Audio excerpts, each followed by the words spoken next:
Good morning, everyone. We're going to wait just another minute. We got a few people trying to get in through the lobby.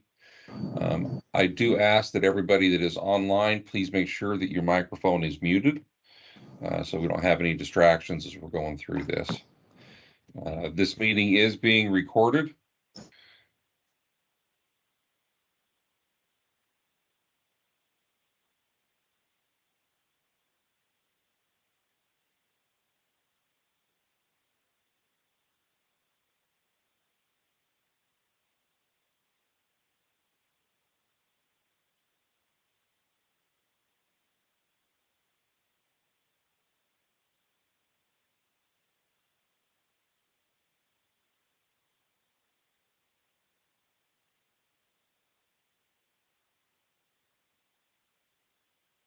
All right, let's go ahead and we will begin. This is the safety briefing for our HASP student teams coming to Palestine and Fort Sumner. This presentation is going to be broken up into kind of two parts. So the first part will be solely for those that are, well, the first part is for everyone. But those individuals that are only coming to Palestine, once that section has concluded, you are okay to go ahead and leave the meeting. For those that will be traveling to Fort Sumner, you need to stay for the entire meeting. If you do have any questions, please hold on to those or else, pop them in the chat. There will be time available to answer the questions, but we are going to try to move fairly quickly through this just to make sure everybody, gets back to what they need to be doing.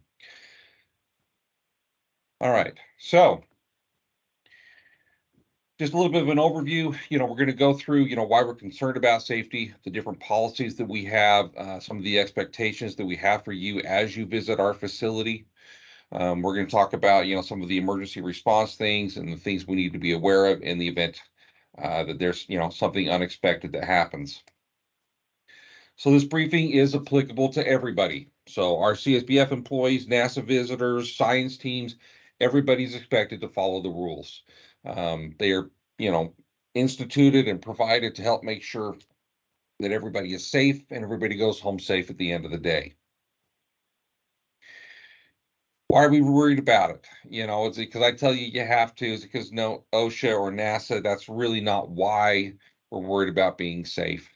We're worried about it because the consequences of a safety incident are life-changing, and not just for you, for your friends, your family, your coworkers. If you have a serious incident, it has an effect on everybody. It can have a big impact on our mission success. Nobody sends extra people to the field just to have extra people. Everybody has a role to fill. And so if you're unable to fill your role because of an injury, it can affect the mission success. Really, it's everybody's responsibility to watch out for each other, to work safe, but you might see something that somebody else has missed. You might have experience somebody else doesn't. So please, if you see something, say something. We are committed to a policy of safety first and always.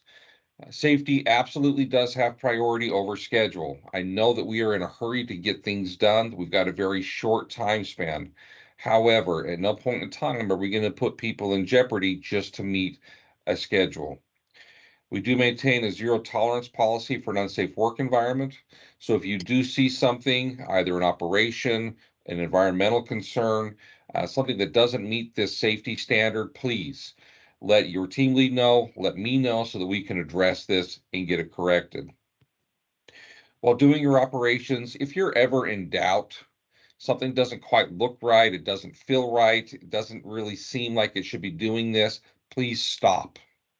Do not just force your way through it. That's typically when we see things go wrong and people get hurt. Stop. We're going to evaluate the situation, figure out what we need to do to correct this, and then we will move on in a safe manner. You are required to immediately report all close calls, mishaps, and injuries. Close calls are essentially where something has happened, where there was the potential for someone to be hurt, but through good luck, they were not. Unfortunately, close calls often go underreported. I don't hear about them, but I need to, because if I don't know about those, I can't take any steps to prevent it happening again when maybe we aren't so lucky and somebody does get hurt. A little bit of information about our facility here in Texas. Adherence to the posted speed limits on the base is mandatory. The posted speed limits are 15 miles per hour. You are also required to use seat belts. Absolutely no riding in the back of pickup trucks. This is per the NASA policy. Please be aware that when you're driving in the area around CSBF, we are in a wooded area and we have wild animals, specifically hogs and deer, are the ones to look out for. The hogs can be pretty big. They're dark, very solidly built. If you hit one, it will absolutely do damage to your vehicle. Um, if you try to suddenly avoid them, can also cause an accident. So really the key to this is pay attention, keep your eyes up, and just look out. If you are crossing the highway between the two sides of our facility, yes, that is a state highway that runs between us. The speed limit on that road is 60 miles an hour. Please be very careful. Make sure you look both ways, that there's no oncoming traffic. If you are walking across the street, often you will hear traffic before you see it. So just be aware of that. Unfortunately, we did have an incident involving one of our personnel several years ago. They were distracted. Uh, they were in a vehicle, went to drive across the street, and were hit, T-boned by another truck. And unfortunately, this, staff member who's a dear friend of mine was killed. So this is something that we take very seriously. Please pay attention. Admit Greg Guzik. Okay.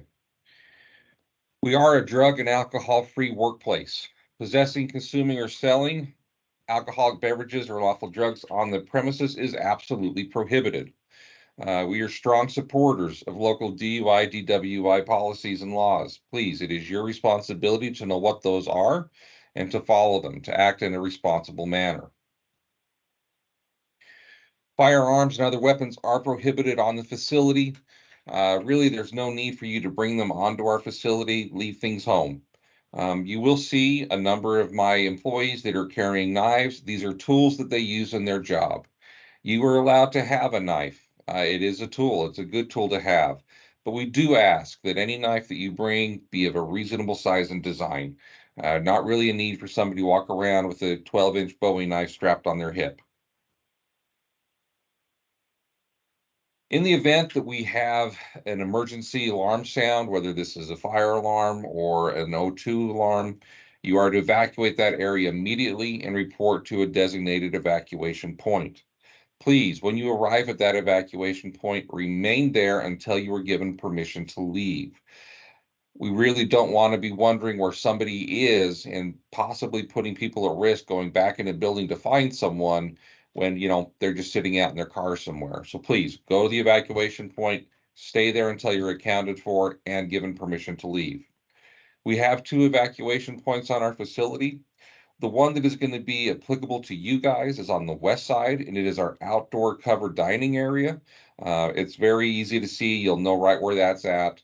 It may be the case that depending upon, where this emergency is taking place or what the nature of it is, you may be directed from there to another location, but that will be your primary route. We do have fire extinguishers throughout the facility. You are allowed to use those in the event of a fire. We are going to provide a little bit of instruction here. So first, before you attempt to put out a fire, please pull that fire alarm. This way, we're not wasting time evacuating the building if the fire grows and we're not able to put it out with the extinguisher, or, it might be burning something that produces a toxic fume or a gas we don't want somebody to inhale. Fire extinguishers should only be used on fires in what's known as the incipient stage or the beginning.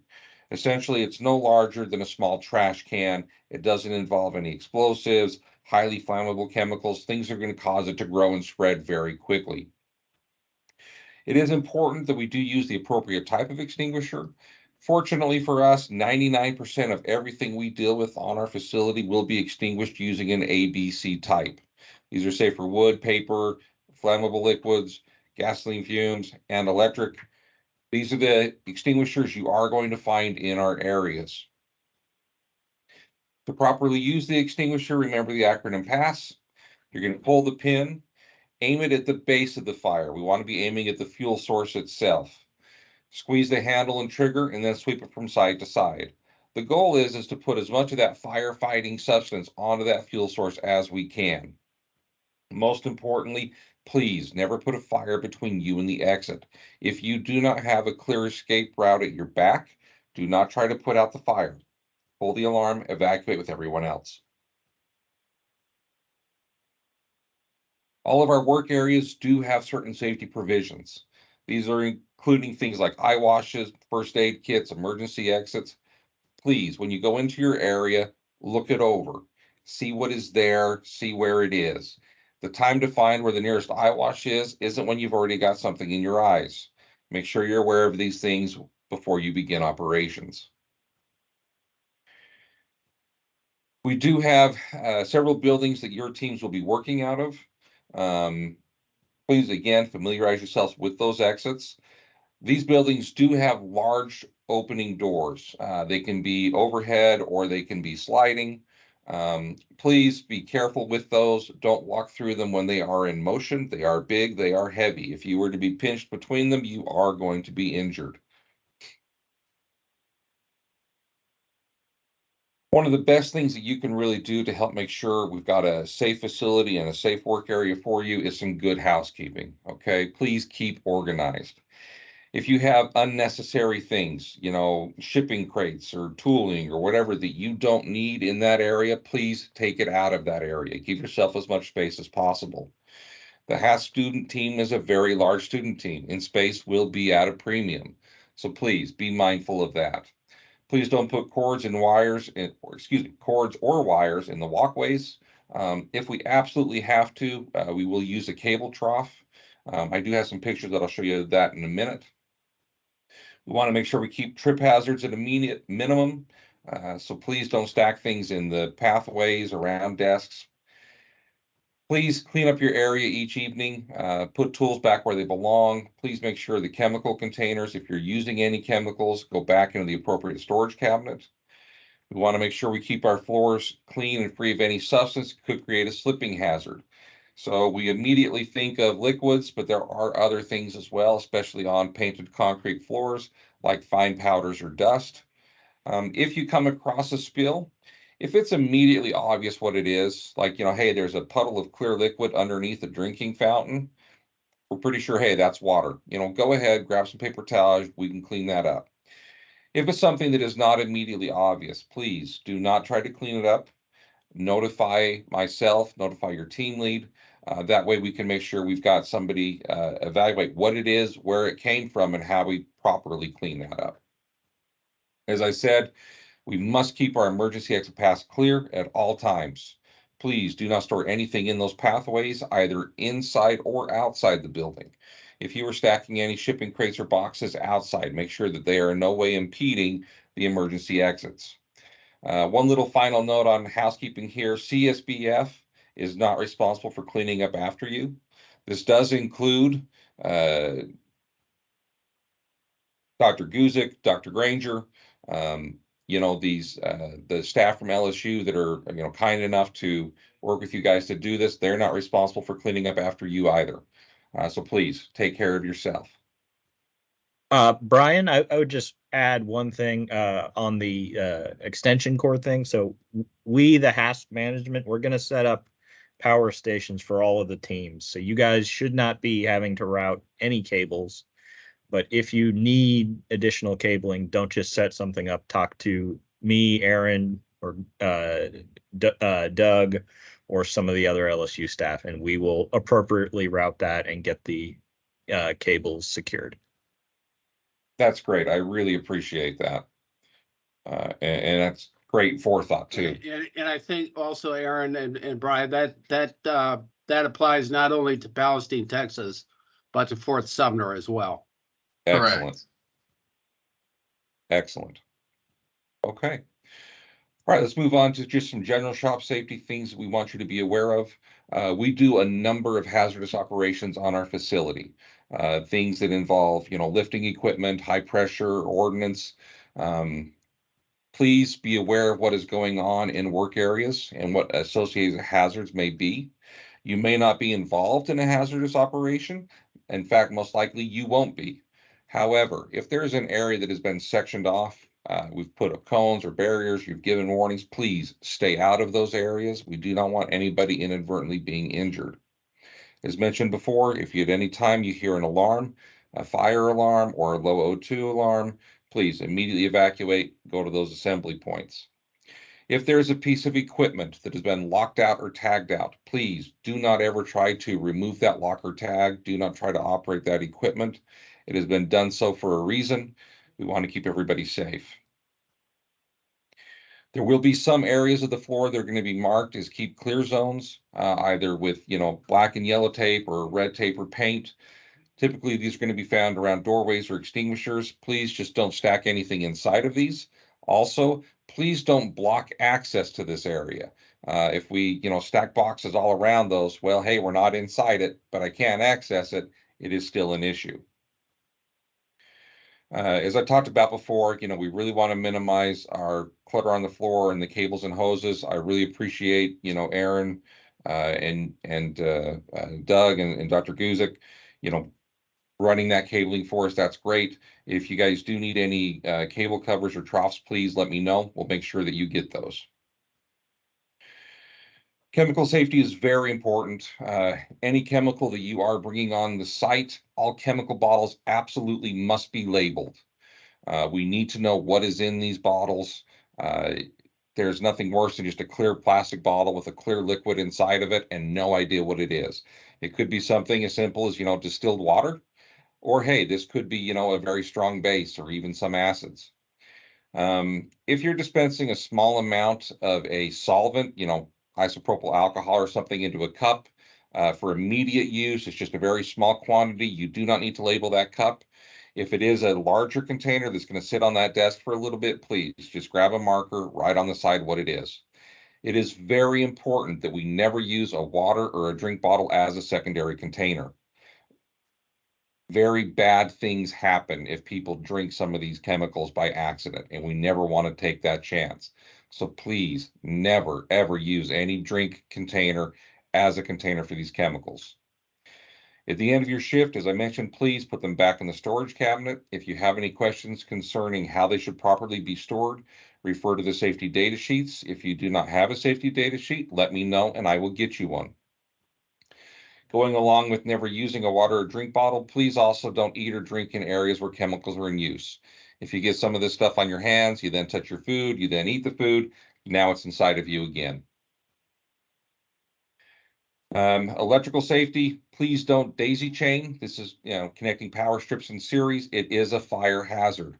They are not designed to handle the load from a separate power strip attached to the primary.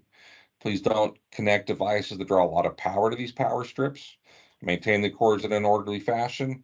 We will be coming through looking for this, but it sounds like Aaron's got a really good hold on this, so we're in good shape. As far as personal protective equipment goes, if you are doing any soldering here on site, you do need to wear safety glasses. It is recommended that you bring your own. However, if you need some and you don't have some, let me know. We do have some generic ones available that you can use. As I said before, you're not going to be involved in any hazardous operations, so you shouldn't need any additional PPE. If we do have an on-site emergency specifically related to an injury, please, we're going to notify emergency services by calling 911. If you are calling from one of our landline phones in the bays, you will dial 9 first to get an outside line and then 911. Please have somebody notify security and management. They're going to help control access to that area, make sure first responders can get in and, help do some crowd control. If you are willing and able, you can provide first aid. We do have first aid kits throughout the facility. However, no one is required to do so. Not even my employees are required to do so. Many will volunteer, but no one is required to. One of the big concerns with an injury are bloodborne pathogens. These are diseases that can spread from one person to another through bodily fluids. If you are going to provide first aid, there are gloves and masks available in the first aid and the bloodborne pathogen kits. We strongly recommend that you use those. For a small amount of your own blood, you get a nosebleed, you cut your finger, there's a few drops on the desk or the floor, you are fine to go ahead and clean that up yourself. Just get a wet paper towel, wipe it up.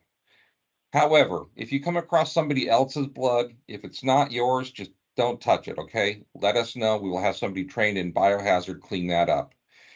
If you have a significant injury, there's a large amount of blood, we're not having you clean that up again. We'll have somebody who's trained in biohazard clean that up for us. In the event there is a safety incident, we are going to immediately stop all operations in that area. Make sure we get management notified. And again, we're going to call 911 and notify the visitor center. We'll provide immediate medical attention. It is absolutely critical that we understand what led to this accident. There will be an investigation conducted, and it's important that we don't disturb the scene until the area has been photographed and documented and then released back to you. If you are a witness to an incident, you will be asked to complete a witness statement. I really want to stress with these witness statements that we use these as investigative tools for determining what happened and how we can prevent it from happening again. These are not used to assign blame. They are kept confidential. Really, again, it is just to help us know what happened and how we prevent that. Okay, this is the portion for the Palestine only folks. Does anyone have any questions on anything that's been presented so far?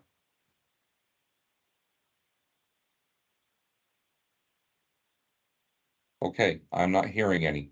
So those individuals who will not be going to Fort Sumner at this point in time, you are free to exit the call.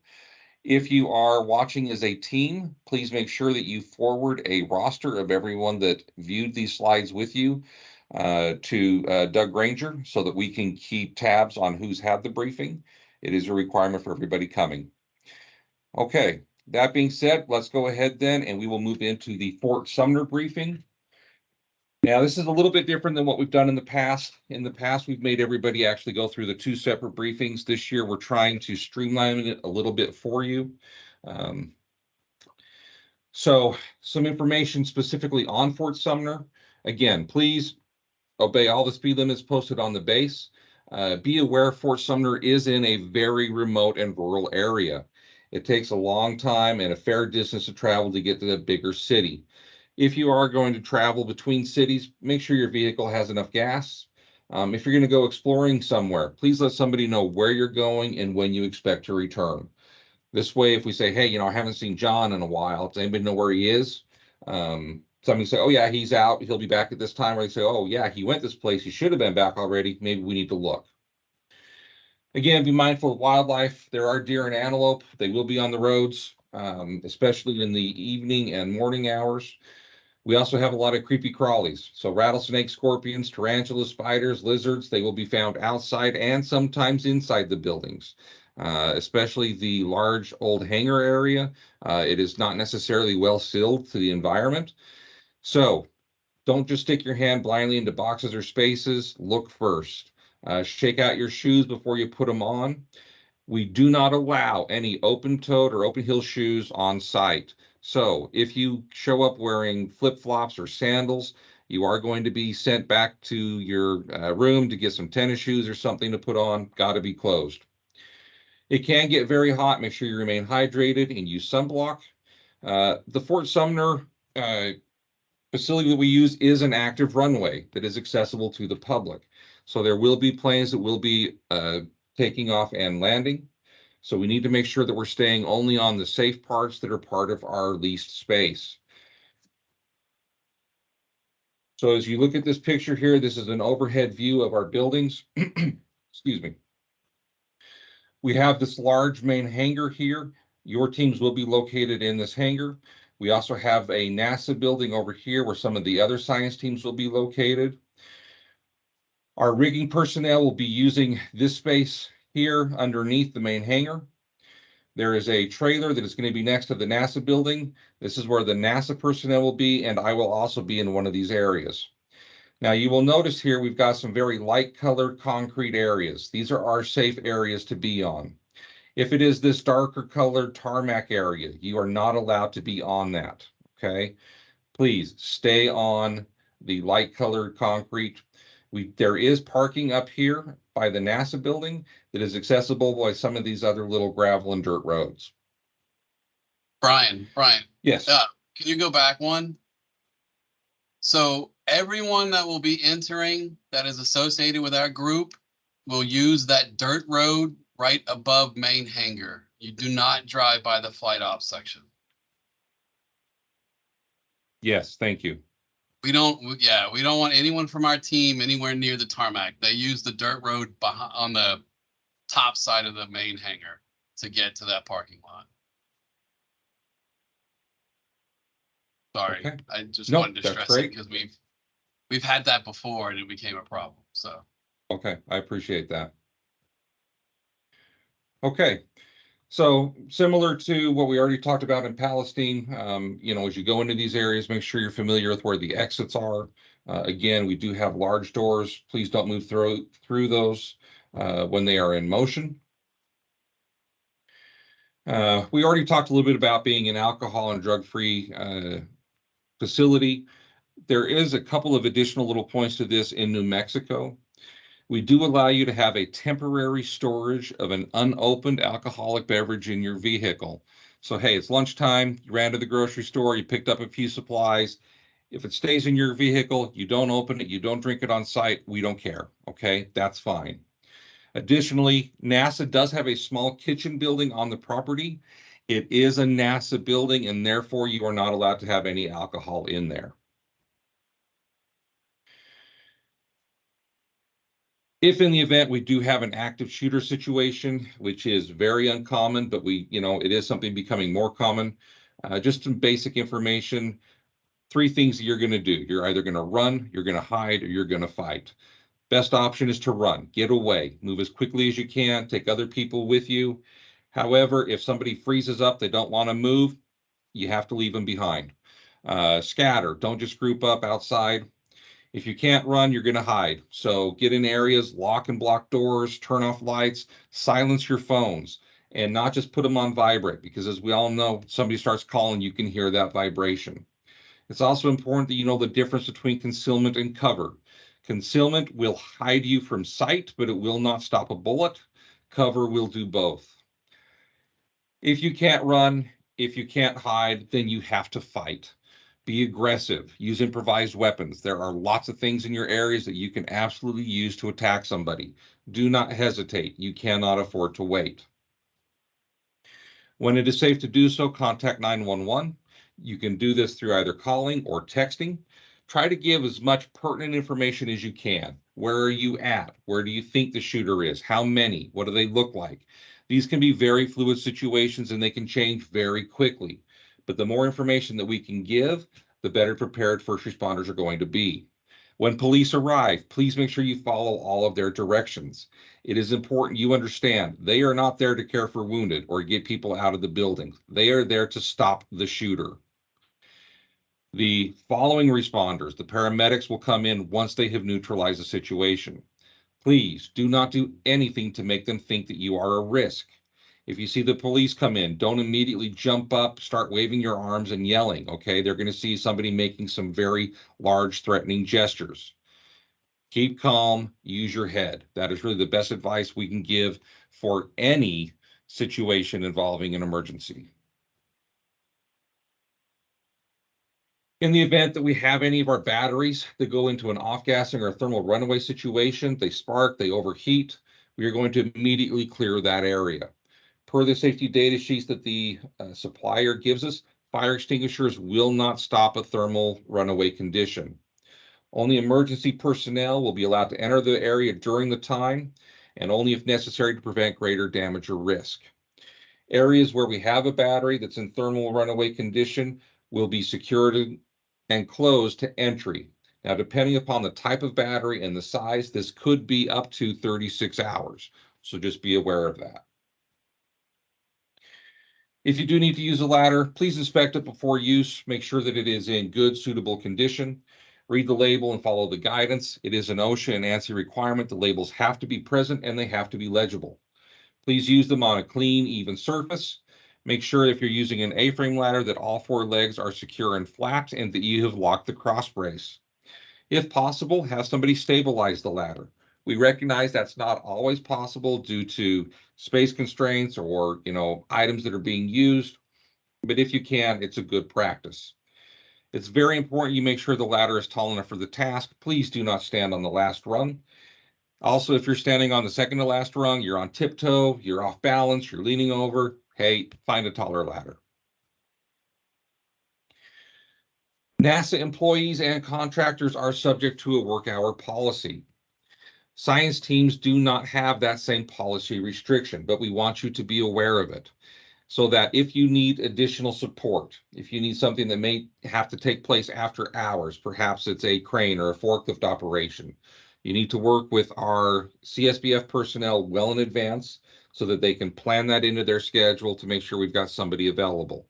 If anybody comes to us at the end of the day and says, oh, hey, I need somebody to stay for 3 or 4 hours, we'll do what we can to accommodate, but you may be told, no, I'm sorry, we don't have anybody that's available. For personal protective equipment, please use it as it is intended.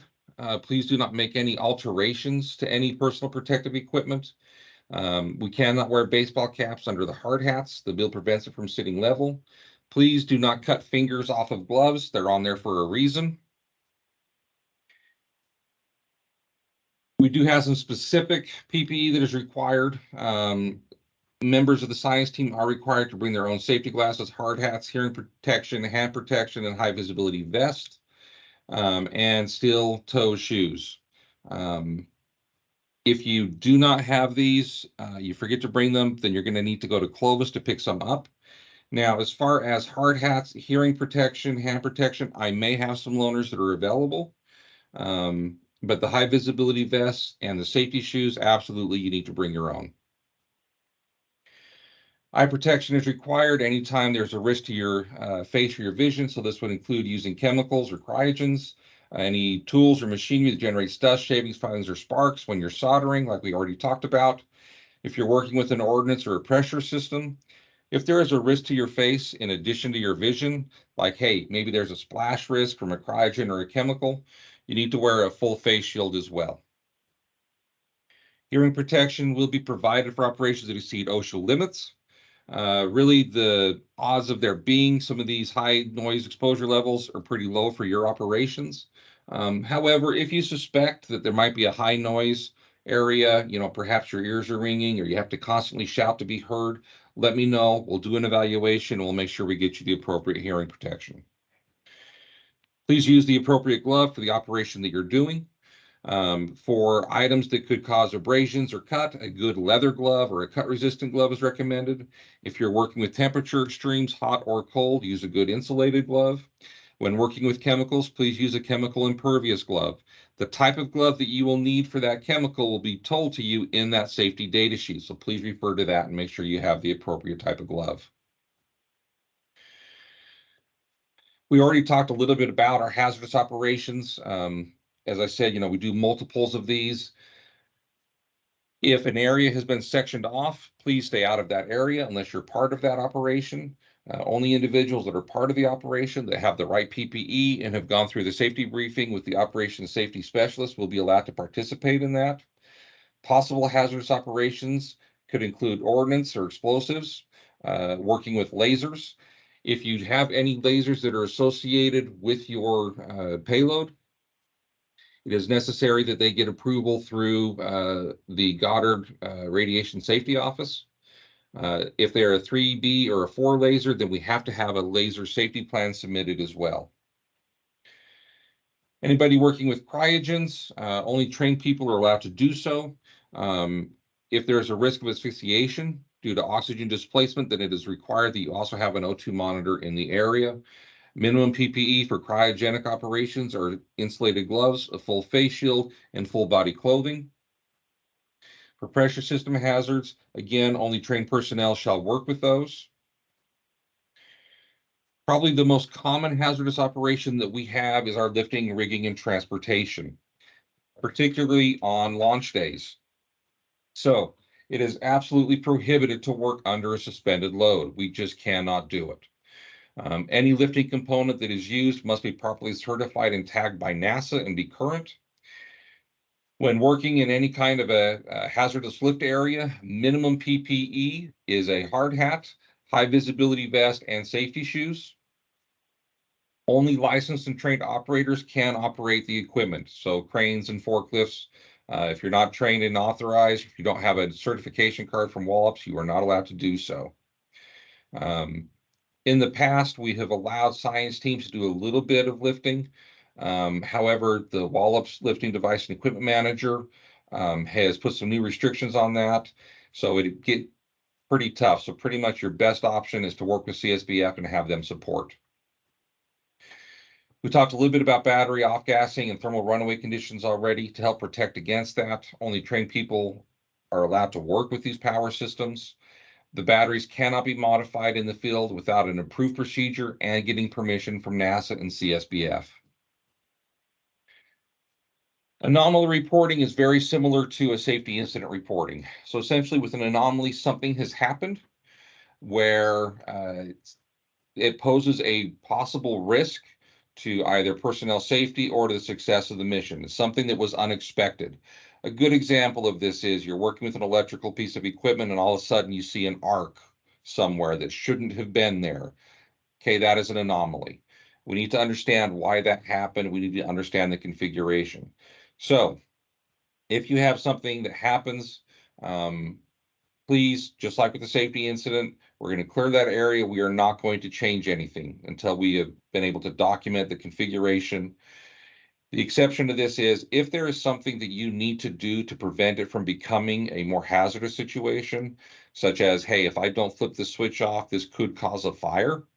If it is safe for you to do so, then go ahead and do that. Just make sure you notify us so that we can document that change. Again, NASA may assemble a team to investigate depending upon the severity of the anomaly, and you may be asked to complete a witness statement. Again, this is used to help us know what happened. It is not used to assign blame. Okay, this concludes the portion of the Fort Sumner training. Does anybody have any questions that they would like to ask?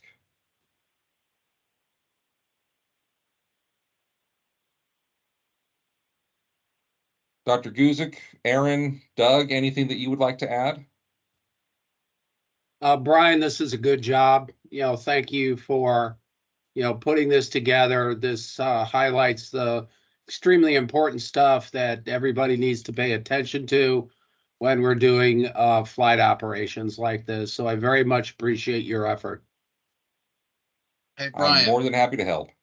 Brian, nothing specific that I want to add yet, but we will go through a safety brief during one of our monthly meetings before as well and tell people what they can and can't do Okay. to kind of enforce this. Okay. Go ahead. One thing I will add is the NASA Range Safety Officer may have a short additional brief to provide, basically just for, the launch hazard areas, launch danger areas, areas that have to be, kept clear. But that information can be provided to you at Fort Sumner. Understood. Great. There is a question in the chat. Where can you find the recording? So this recording, I'm going to send it to one of my coworkers here, Robert Salter, for him to put into a format that we can share. And then I will provide that to the HASP team leadership and they can distribute that as needed. Any other questions?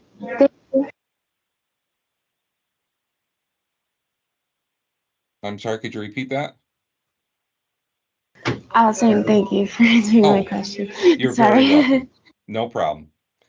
Okay, this concludes it. If at any time you do have any questions, please feel free to reach out to me. My contact information is here on the screen. I will be at Fort Sumner, and we are happy to assist in any way we can. Thanks, everybody. Thank you so much. Thank you. Thanks, Brian. Thank you, Brian. You're very welcome. Look forward to seeing you, gentlemen. Brian, can you stay on for just a minute?